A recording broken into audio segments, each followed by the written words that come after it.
तो आप दोबारा से रिवाइज कर लो कि जावा स्क्रिप्ट जो है बैकएंड प्रोग्रामिंग लैंग्वेज है, और सर्वर की जो भी एप्लीकेशन हमें डिजाइन करनी होती है, सर्वर बेस्ड एप्लीकेशन, वहां पर हम जावा स्क्रिप्ट लैंग्वेज का यूज करते हैं। और ये light weighted interpreted programming language है। यहाँ कंपाइलर का यूज ना करके हम किसका यूज करते हैं, इंटरप्रेटर का यूज करते हैं for finding the errors during the compilation time या डिबगिंग टाइम। और it is design for creating a network application. जो भी आप नेटवर्क एप्लीकेशन आप बनाना चाहते हो वो जावा स्क्रिप्ट के हेल्प से आप बना सकते हैं।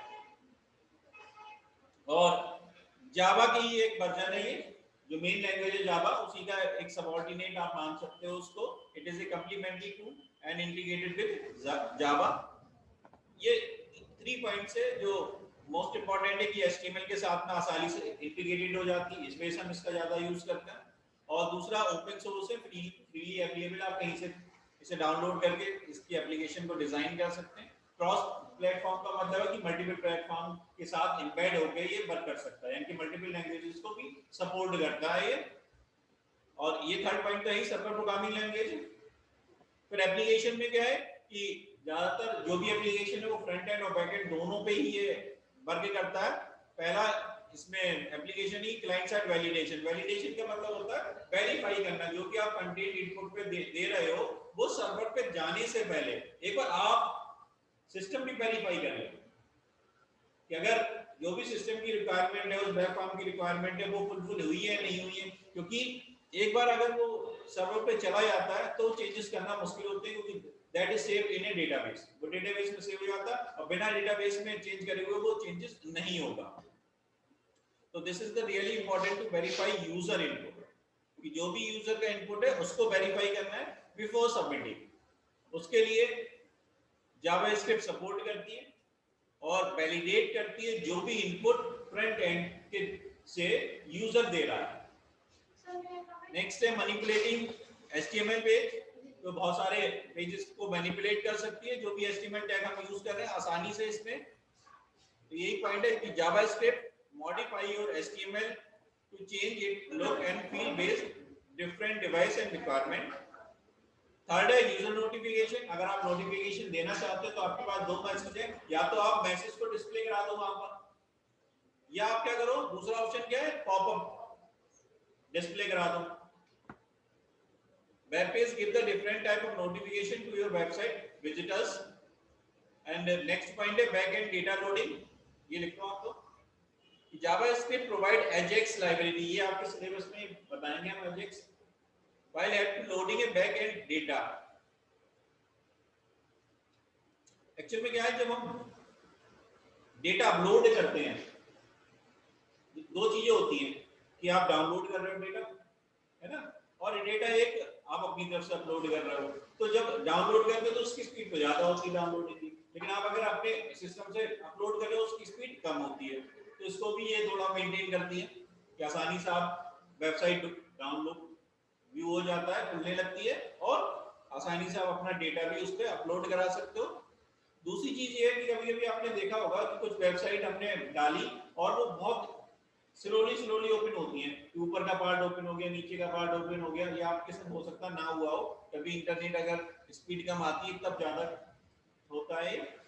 तो उसके लिए भी तो लोडिंग टाइम ज्यादा होता है, ये लोडिंग टाइम को कम करता है। नेक्स्ट पॉइंट है प्रेजेंटेशन का। JavaScript also provide the facility to creating a presentation which give the website look and feel।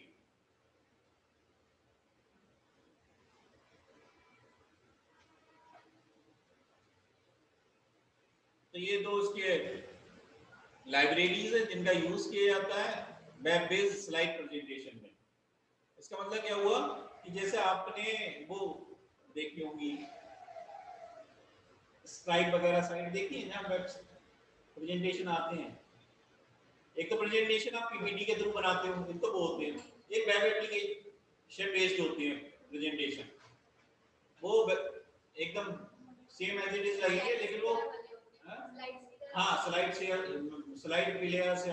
करके जो वेबसाइट है वहां पर बने हुए होते हैं।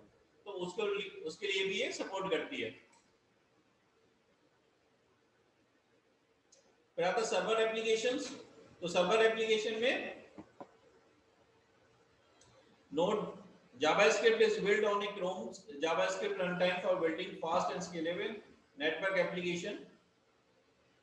तो जो भी आप नेटवर्क एप्लीकेशन डिजाइन करना चाहते हो जावा के रिस्पेक्टिव वो यहाँ पर बना सकते हो।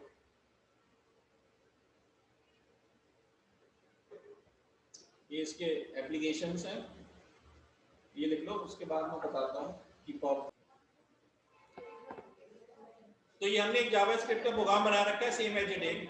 बेटा देख लो एक मिनट थोड़ा सा, ये सिंटैक्स है, आप सिंटैक्स लिख लो जावास्क्रिप्ट की प्रोग्रामिंग का।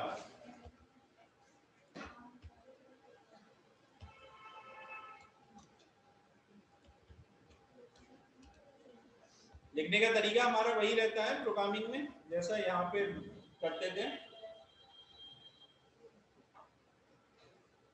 इसमें क्या करेंगे हम, सेम एज इट इज लिखेंगे HTML को और उसकी बॉडी बनाएंगे। बाकी तो आप बना ही सकते हो, जो ऊपर का पार्ट था हेड वाला सेक्शन, उसमें तो आप जो भी करो। उसमें बॉडी में हमें जो टैग यूज करना होता है दैट इज ए स्क्रिप्ट, पहली चीज।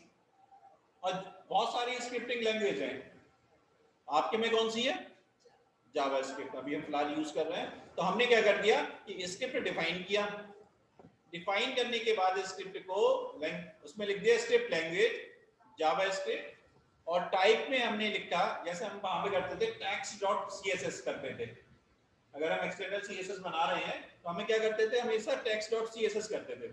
यहाँ हम क्या कर रहे हैं, टाइप में टेक्स्ट तो है ही है क्योंकि हम HTML का यूज कर रहे हैं, दूसरा किसका यूज कर रहे हैं, उसको साथ में जावास्क्रिप्ट का यूज कर रहे हैं। तो हमने लिख दिया text.javascript। उसके बाद ये वाला फंक्शन कॉल कर रहा है document.write, ये जावास्क्रिप्ट का फंक्शन है, ठीक है, जैसे printf यूज होता है राइट करने के लिए कुछ वैल्यूज को। तो document.write hello world, तो यहाँ पर क्या लिख के आ जाएगा स्क्रीन पे, हेलो वर्ल्ड लिखा हुआ है, या और उसके बाद में हम स्क्रिप्ट को बंद कर देंगे। इसके अंदर और भी आप यूज कर सकते हो, एंड बॉडी क्लोज कर दी जाएगी और लास्ट में HTML को क्लोज कर दिया जाएगा। सेव कराने का तरीका वही रहेगा, प्रोग्राम को सेव हमने जावा ये 1.html के नाम से सेव करा दिया इसको, ये सेव हो गया। उसके बाद हम इसको रन कराएंगे, ये बन के आ गया, और बनने के बाद में इसको ओपन कराएंगे तो ये बन के आ गया हेलो वर्ल्ड, ये आ गया लिखा हुआ हेलो। तो ये हमने किसकी हेल्प से बनाया, जावास्क्रिप्ट की हेल्प से एक वेब पेज को डिजाइन किया।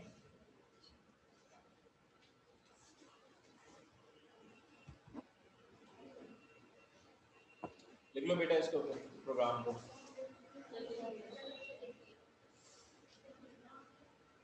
एडवांटेज ऑफ जावास्क्रिप्ट में पहला है less server interaction, second point है immediate feedback to the visitor, और तीसरा है इंक्रीज इंटरेक्टिविटी, और फोर्थ है रिचर इंटरफेसेस। इसमें क्या करते हैं, वैलिडेट करते हैं इनपुट को before the sending the page of to the server, जिससे क्या होता है कि सर्वर को ज्यादा वैलिडेशन नहीं करना पड़ता। दो टाइप के वैलिडेशन होते हैं, क्लाइंट साइड वैलिडेशन होता है, एक सर्वर साइड वैलिडेशन होता है। अदरवाइज हमें क्या करना पड़ेगा कि सर्वर को वैलिडेट करना पड़ेगा उस डेटा को, और वहां से फिर वो एरर देगा। उससे बेटर ये है कि हम पहले क्लाइंट साइड पे ही उसको वैलिडेट करा दें। तो नेक्स्ट है इमीडिएट फीडबैक, कि अगर आप जैसे ही सबमिट करते हो उसके बाद जो भी आए, भी सक्सेसफुल हुआ या अनसक्सेसफुल हुआ, दोनों टाइप से आपको रिवर्ट बैक मैसेज मिल जाता है। इंक्रीज इंटरेक्टिविटी, कि यूजर आसानी से जो भी वेब एप्लीकेशन स्क्रिप्ट के थ्रू बनाई हुई है आसानी से हम लोग उस पर वर्क कर सकते हैं। इंटरेक्शन होता है हमारा माउस और कीबोर्ड के थ्रू।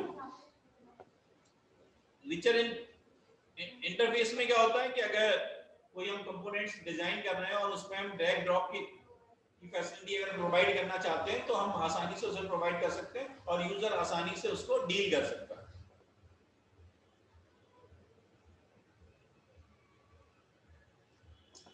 बेटा भी लिख लेना बस, एक मिनट लिमिटेशन और देख लो कि लिमिटेशन ऑफ जावास्क्रिप्ट क्या है, कि पहली लिमिटेशन है कि client side JavaScript does not allow reading और राइटिंग ऑफ फाइल। सी में आसानी से कर सकते थे लेकिन यहाँ नहीं कर पाते। नेक्स्ट पॉइंट है कि JavaScript can not be used for networking applications because there is no support available. कि प्योर एचटीएमएल की हेल्प के साथ कर रहे हो आप इसको। और JavaScript does not have a multi threading and multi processor capability. तो मल्टी थ्रेडिंग जैसे क्या होता है कि जैसे आपने ये ओपन किया, ठीक है, ओपन किया हुआ है, और ओपन होने के बाद हमें 3 पेज यहाँ पे खुले हुए एक ही टैब में। तो अगर एक ही टैब में ओपन है तो that is the multi threading. Application एक ही है लेकिन उस एप्लीकेशन के कई सारे पार्ट्स में हम उसको एग्जीक्यूट कराते हैं, वो चीज कहलाती है मल्टी थ्रेडिंग। और मल्टी प्रोसेसर में क्या होता है कि इस सिस्टम के अंदर कितने प्रोसेसर है और कितनी एप्लीकेशन हम एट ए टाइम रन करा सकते हैं। इसका मतलब क्या हुआ कैसे कि हमने वेब क्रोम ओपन कर रखा है, बैकग्राउंड में हम सॉन्ग भी चला रहे हैं, ये जो होगा वो मल्टी प्रोसेसर। एक प्रोसेसर सॉन्ग चला रहा है, एक प्रोसेसर वेब एप्लीकेशन चला रहा है, तीसरा कुछ और पर भी चल रहा है उसके संग में, या मैं टाइपिंग नहीं करनी, तो ये मल्टी प्रोसेसर एप्लीकेशन हो जाती है। डिफरेंट प्रोसेसर डिफरेंट एप्लीकेशन को रन करा रहे हैं। अब लिख लो।